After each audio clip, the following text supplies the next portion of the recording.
I'm a 15-year-old guy working at an amusement park in upstate New York. This only happened a year ago, and it still gives me chills thinking about it. It was a crisp October Sunday, one of the last few days the park would be open until it closed until May. It seemed like just another normal day at work. Boy, was I wrong. After checking in and working at my station for about 5 hours, I looked at my watch.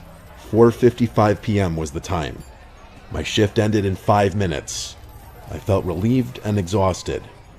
As I began packing up my things, a man with a scraggly beard and messy hair approached me. He was wearing a gray t-shirt with a few stains on it and black sweatpants covered in holes. I thought to myself, I just need to get through this last one. "Can I help you?" I asked the man. He stared at me for a few seconds, and then he kept turning his head as if someone were following him. I was starting to get a little creeped out. "Sir, can I help you?"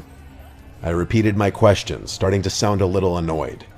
He looked at me for a couple seconds, and finally responded, saying with a stutter, "Where are your bathrooms?"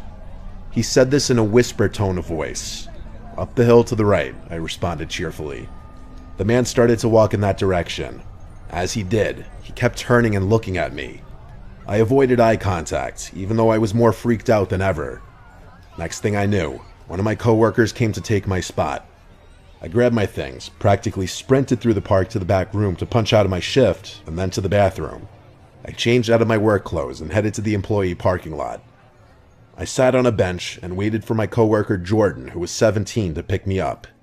After waiting for what seemed like hours, Jordan finally picked me up. Before going home, we went to the local diner to eat some cheeseburgers for dinner. While eating in the diner, I noticed something odd. The same man who I helped find the bathrooms at the park was at the diner, sitting a couple tables down, staring right at me. My heart skipped a beat. I told Jordan about it, and he just shrugged it off.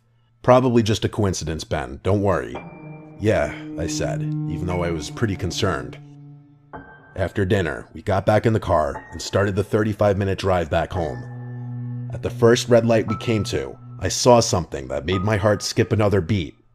There, sitting in his white Honda to the right of us, the man from the park and diner.